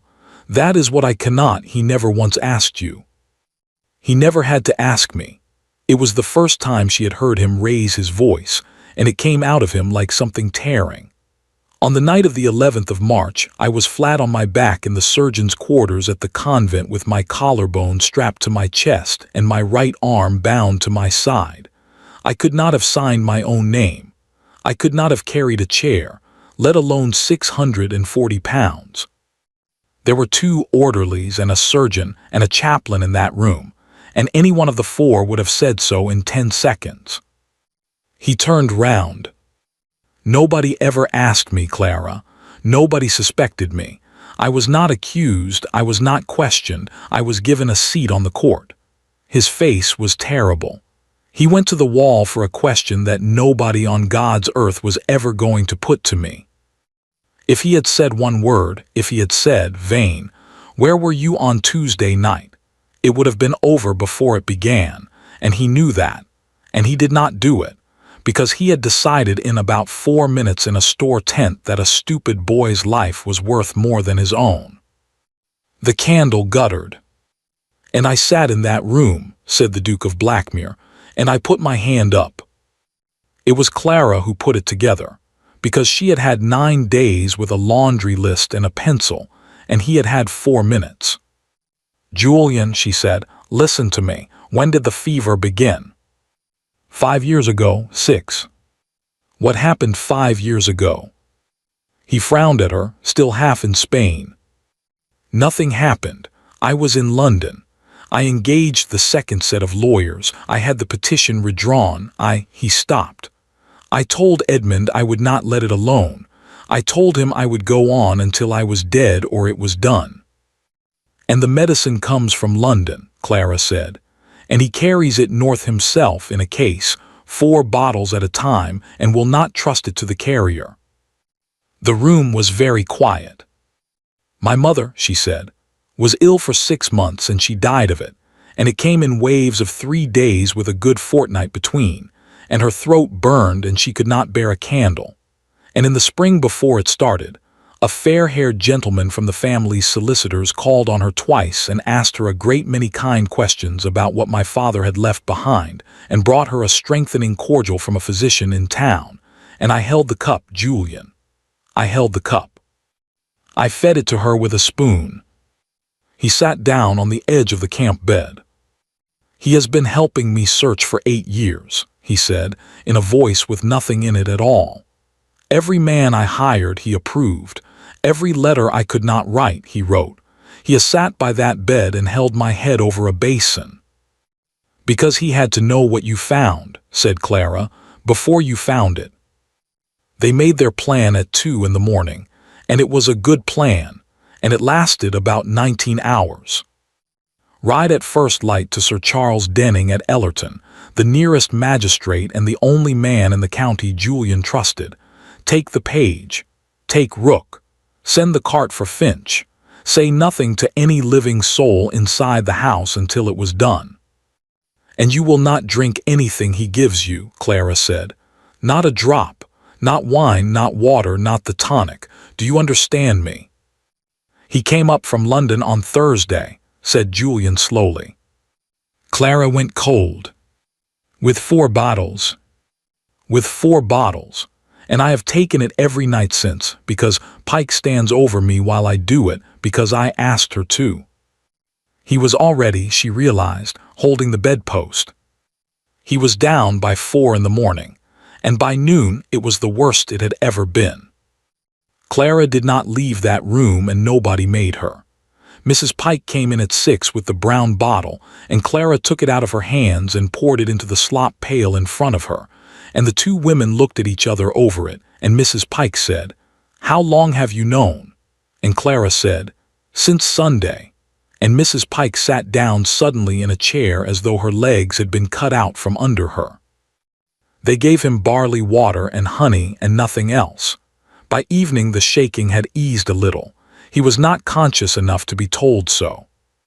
Lord Edmund came to the door twice, all concern, and was told by Mrs. Pike that his Grace was sleeping. The second time, he stood in the passage a moment longer than a man needs to, and looked past her at Clara. They came for her at 8 the next morning. The constable from the village and a second man from Morpeth, and Mr. Holly's white to the lips at the foot of the stairs, and Betsy crying into her apron, and every servant in that house standing in the great hall to watch, for the second time, a woman be publicly ruined on those flagstones. They had her box down from the attic and open on the hall table. The Duchess of Blackmere's pearls were in it, wrapped in an apron under her spare shift. They had been in the strong room in a leather case for 11 years, and Clara had never in her life set eyes on them. Lord Edmund Vane did it beautifully. He did not accuse her. He stood there in his shirt-sleeves looking sick, and he begged the constable twice to be certain, and when the man asked him directly what had made him suspicious, he answered with obvious reluctance, and every word he said was true. That the girl had come into the house 6 weeks ago, with a character nobody had troubled to verify. That she had been found at night in his cousin's private dressing room with a knife. Mrs. Pike could confirm it. His Grace himself had said so. That she had taken a cart 9 miles over the moor to Kirkwilpington on Sunday without leave, and told no one, and come back after midnight. That she had been alone at the Duke's bedside for 26 hours, refusing all assistance, while his Grace grew worse and not better. That her name was not Sutton. Clara stood in the middle of the hall and heard her own life read out as evidence, every fact of it accurate, every fact of it upside down. It was the same accusation, the same house, the same flagstones, 8 years on, and this time the thing she could not account for was every single thing she had done since March. They took her out through the kitchen passage, because the constable was a decent man and did not want to walk her past the front of the house. Tom Rook was standing at the yard door with his hat in his hands. Clara went past him close enough to touch, and she stumbled. She made herself stumble and put out her hand, and Rook caught her arm to steady her, and the folded page went out of her palm and into his fist and up his sleeve in about a second and a half. "Kirkwilpington," she said, "please." "Aye, miss," said Tom Rook. The jail at Morpeth was a stone room with a high window and a bench, and she was in it for 3 days. Nobody came. She did not know whether Rook had got clear of the yard. She did not know whether Julian was alive. Twice a day a woman brought bread and a can of water and would not answer a single question, and the rest of it was the sound of the assize town outside the wall, carts and bells and men shouting, an ordinary world going on 4 feet away. On the 3rd evening, the turnkey put his head in and said she had a visitor. Lord Edmund came in and stood with his back to the door and looked around the cell with a pleasant, interested expression, like a man viewing a property. "They'll try you on Thursday," he said. "It's a hanging charge, of course, at that value, though I imagine they'll transport you instead. Juries are sentimental about young women." Clara said nothing. "You have something of mine." "No, my lord." "Clara," he said it gently, kindly, the way he had said Sutton on the back stairs, "you have 3 days. Give it to me and I will stand up in that court and say the whole thing was a misunderstanding of my own making, and you will walk out of here by Thursday noon. Or don't, and I will bury you exactly where I buried your father, and I will send flowers to your funeral, and everyone in Northumberland will think me a very fine fellow for it." She looked at him for a long moment. "He never confessed," she said. "You want to know whether I've read it. I have read it, my lord, and my father never signed anything, and he never said a word, and he went to a prison hulk with his mouth shut to save a boy he'd got the wrong name for. So no, I don't think I will." And for the first time in 8 years, and for perhaps a second and a half, the kind and pleasant face of Lord Edmund Vane came off. Underneath it there was nothing at all. "Your father signed a confession too, you know," he said as he opened the door. "In the end they all do." Thursday morning, the Michaelmas Assizes at Morpeth, a courtroom packed to the walls, and a housemaid in the dock with no counsel, no character, and no name that anyone in that county wanted to hear. Lord Edmund Vane would give his evidence like a gentleman. He would be sorry. He would be fair. He would say twice that he hoped the court would be merciful. And then the doors at the back of the court would open. A man would come in who could barely stand, holding the rail with both hands, with an old gamekeeper on one side of him and a blind clerk on the other. There would be a page of ruled paper. There would be an apothecary's book from a street in Holborn with a name written in it 4 times. There would be a duke standing up in a public court to say what he had done in a convent room in Spain in 1814, in front of every newspaper in the north of England. And when it was over, and Edmund Vane was being taken down, he would turn at the head of the stairs and look at Clara Whitmore and play the last card in his hand. "He's dead anyway," he would say. "You've cleared a dead man's name." And the Duke of Blackmere would answer him. And what he said would put Clara on the floor of that courtroom in front of 300 people. There were 300 people in the courtroom at Morpeth that Thursday morning, and every one of them had come to look at the housemaid. That is what the county had been told. A duke, a fever, a pearl necklace, and a girl who had got into the house under a false name. It was the best thing that had happened in Northumberland in years.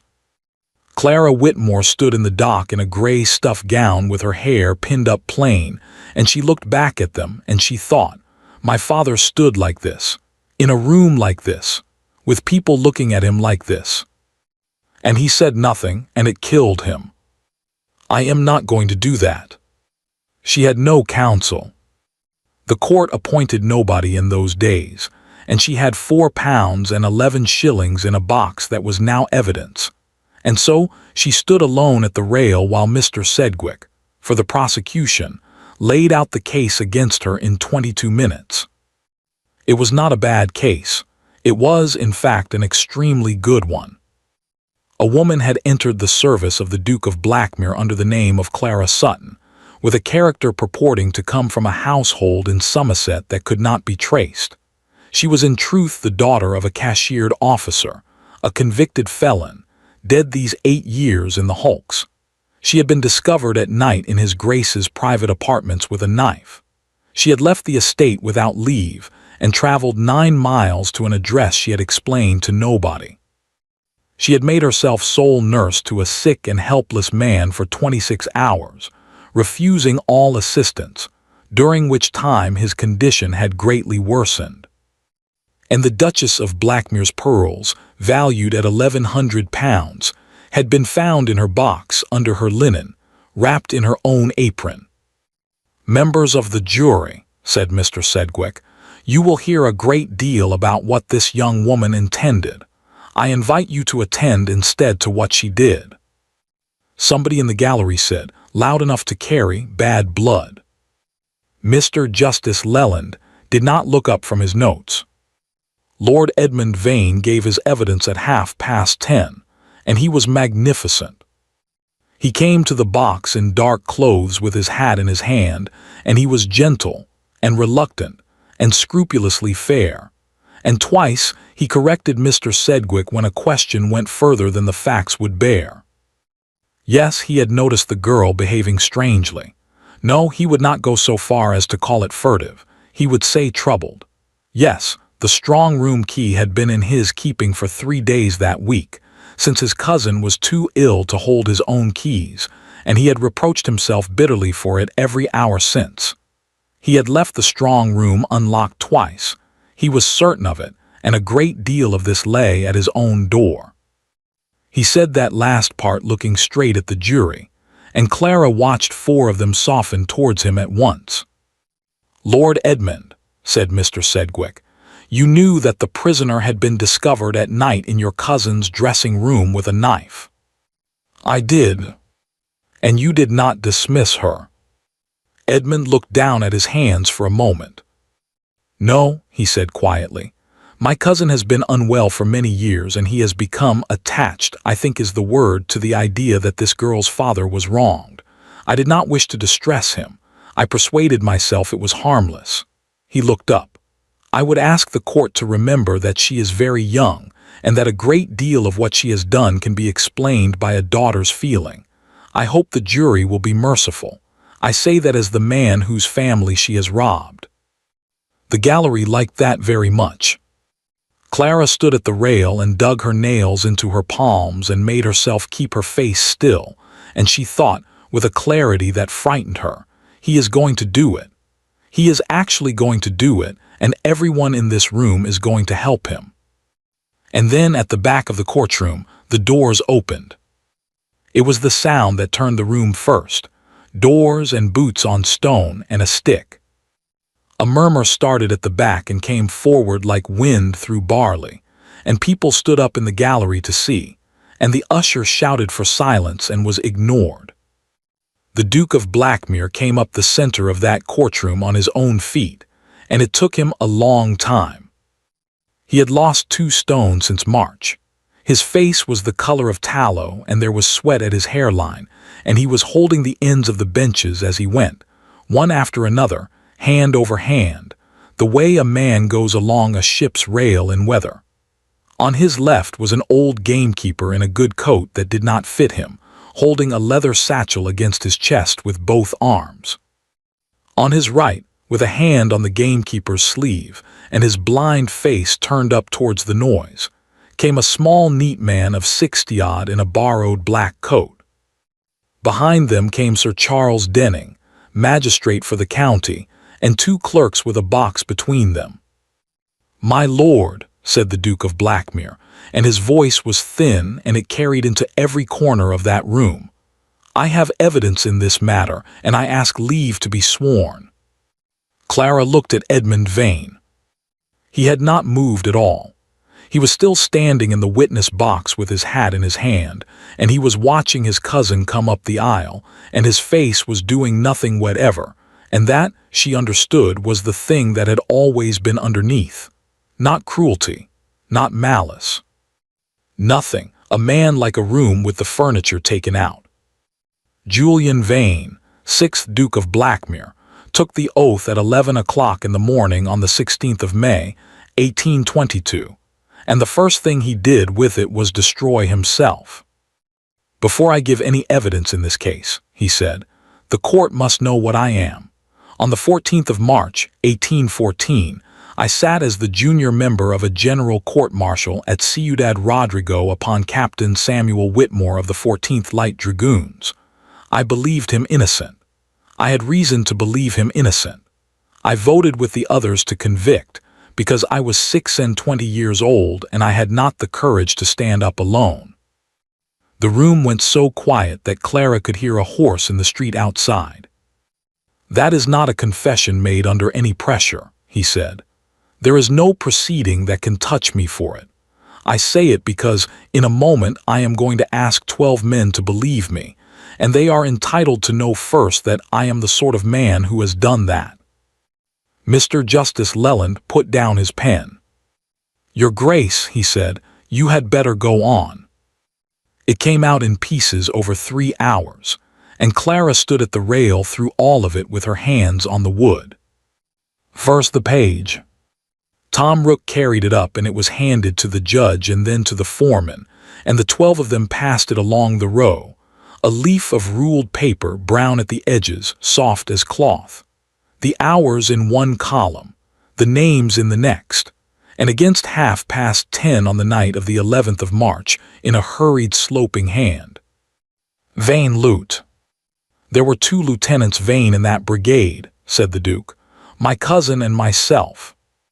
Mr. Sedgwick was on his feet. The judge waved him down. Then the affidavit of Mr. Aldridge, surgeon, now in practice at Durham, sworn 3 days before at Sir Charles Denning's table, that on the 11th of March 1814 he had had under his care Lieutenant Julian Vane, with a fractured collarbone and the right arm bound to the body, in the surgeon's quarters at the convent, from the 28th of February until the 17th of March, that the patient could not dress himself, feed himself, or hold a pen, and that he had been so bound at 10:30 on the night in question, when the said surgeon had dosed him for the pain and sat with him half an hour. "It would have taken 10 seconds, said the Duke of Blackmere to nobody in particular. "For 8 years, 10 seconds and one question that nobody ever asked me. Then the commissary books.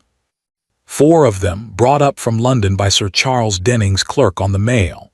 The requisition ledgers of the commissariat for the winter of 1813 and 14, signed on every 4th page in a hurried sloping hand, Vane Lute. They were laid open on the table beside the cut leaf, and the jury came down out of the box, one after another, to look. It is a strange thing to watch 12 men change their minds. Clara never forgot it. They went down as a jury and came back up as 12 individual people, and not one of them looked at her on the way, and every one of them looked at the witness box. And then Mr. Finch was helped up to give his evidence, and told a courtroom in Northumberland what a captain of dragoons had said to him at 11 o'clock at night in a store tent in Spain.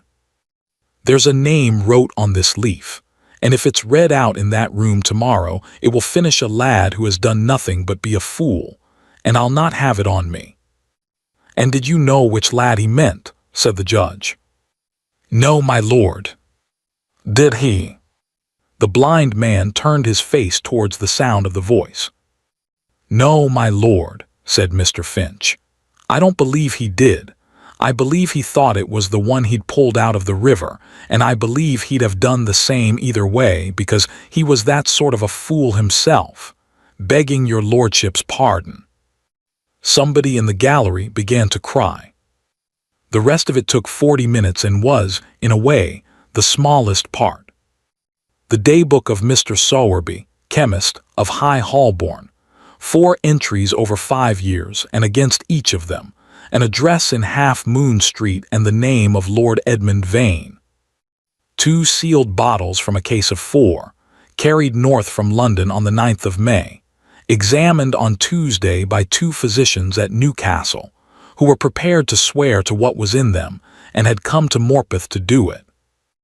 The evidence of Mrs. Agnes Pike, housekeeper, 31 years in the family's service, who stood in the box with her hands folded, and said that she had administered that preparation with her own hands for 5 years on Lord Edmund's recommendation, and that she would have to live with it, and that she was ready to be tried for it herself if the court thought fit. The evidence of the same witness that the strong room key had never left her own person that week, and had never at any time been in Lord Edmund's keeping. And Sir Charles Denning, magistrate, on the search of Lord Edmund Vane's rooms at Blackmere Hall under warrant on the Tuesday evening. And what did you find in the writing desk, Sir Charles? A quantity of correspondence, my lord. Of what nature? Letters addressed to His Grace the Duke of Blackmere, said Sir Charles, from a house of business in Sydney, New South Wales, 11 of them, all opened, none ever delivered. The judge stopped the trial at 4 o'clock. He did it in about 90 seconds, in language so dry that Clara did not at first understand what had happened. He directed the jury that there was no case upon which any reasonable body of men could convict. The foreman did not even sit down before he answered, and Mr. Justice Leland then ordered that Lord Edmund Vane be detained upon the informations of Sir Charles Denning, and that the papers in the matter of Samuel Whitmore be forwarded to the Home Department within the week. The room came apart. People were standing on the benches. The usher had entirely given up. Clara stood in the dock and held the rail, and found that she could not make her hands let go of it. They took Edmund down the steps at the side between 2 men, and he went quietly, and he stopped at the head of the stairs and looked back across that shouting courtroom and found her. He was not angry. She had expected anger, and there was none. Miss Whitmore, he called quite pleasantly over the noise, do enjoy it. You've cleared a dead man's name. And the room, which had been roaring, went down like a lamp turned out. Because everyone had heard it, and everyone knew it was true. And it is a very hard thing to be told in public that you have won a battle over a grave. Clara felt it go through her. 8 years, a cut page, a blind clerk, a courtroom, and a parish plot she had never even been able to find. He's right, she said. She did not mean to say it aloud. No, said the Duke of Blackmere. He was still in the witness box. He had not been dismissed from it and had not thought to leave. My lord, he said to the judge, one further matter with the court's leave. Your Grace. Julian put his hand into his breast and took out a letter. In October 1814, he said, Samuel Whitmore was convicted at the Old Bailey of felony and sentenced to death. He would not appeal. He would not petition. He would not sign anything. I was 2 months a duke and entirely useless in every way but one, and I went to the Home Secretary's house at 11 at night, and I stayed in his hall until he came down, and I bought a commutation. Death to transportation for life. It is on the record, and it has been on the record since the 4th of November 1814, and any man in this room may go and look at it. The court did not make a sound. He asked one thing of me in return, said Julian. He asked that his wife and his daughter be told he was dead. He said that a felon's widow cannot work and a felon's daughter cannot marry, and that they were better off burying him. I was 26 and I had just watched what I had done to him, and I did what he asked, and it was the second worst decision of my life. Clara's hands came off the rail. He sailed on the Fortune in January 1815. I have sent money to New South Wales every year since through a house of business in Sydney. In the spring of 1819, I received a letter informing me that he had died at Parramatta of a fever the previous winter, and I believed it, and I have believed it for 3 years. He held up the letter in his hand. This was taken on Tuesday evening out of my cousin's writing desk in my own house. It is dated the 9th of November, 1820. It has been opened. It was never given to me. He unfolded it. And Julian Vane, Duke of Blackmere, read out loud in a courtroom in Morpeth to 300 people, in a voice that got worse with every line, that the report of 1819 was in error, the deceased man being one Samuel Whitmarsh, of the Kent. That the person of Samuel Whitmore, transported for life, had received his ticket of leave in June of 1820. That he was in good health. That he was at present working as a saddler in the town of Parramatta, in the colony of New South Wales. And that he had asked, as he had asked in every year of the 11 letters in that desk, and had never once received an answer, whether anybody in England could tell him what had become of his daughter. Clara Whitmore heard about half of it. She heard my father is alive, and after that the courtroom went a long way off, and the roaring came up, and the rails slid out from under her hands. She did not faint. She went down onto the boards of the dock on her knees, which was the position she had been in on the first day of all this, on a wet March morning on a flagstone floor with 40 people watching, and she stayed there with her forehead against the wood and her whole body shaking, and 300 strangers on their feet around her. She felt the gate of the dock open. She felt somebody come in and go down on the boards beside her, heavily, badly, with a hand on the rail, the way a big man goes down when his knees have been in Spanish winters. And the hand that came under her arm to lift her up was the same hand that had pointed at the floor and told her to kneel. She took it. She got up, and she stood in the ruin of that courtroom, holding on to the Duke of Blackmere with both hands, and said the only thing she had left in her. "Bring him home." "It will take a year," he said. "I don't care." "Clara." "I have waited 8, she said. "I can wait 1 more." 2 years later, on a bright morning at the end of April, there is a pair of old cavalry boots standing on the stone flags beside a fireplace at Blackmere Hall, cleaned and oiled, and nobody wears them at all. There is a woman in the kitchen garden with flour on her hands and no cap on her head, and the servants have stopped pretending to be scandalized about it. There is a man who is well now, properly well, for the first time in 7 years, walking up from the stables with a letter in his hand, and rather more speed than is dignified in a duke. The letter is from Portsmouth. And in 11 days there will be a cart in the avenue at 4 o'clock in the afternoon, and an old man will get down out of it very slowly, brown as a nut and gray as a badger, and stand in the gravel looking up at a house he has never seen in his life. He will look at his daughter for a long time before he can say anything at all. And then he will look past her shoulder into the hall at a pair of boots standing beside a cold spring fire, and at the man standing next to them, who has waited 2 years for this and cannot make himself come 1 step further forward. And Samuel Whitmore will finish a sentence he began on a riverbank in Spain 15 years ago. Thank you for listening to the story all the way to the end. Please tell us which city you're watching from and what the story made you feel. Don't forget to subscribe so you won't miss new stories.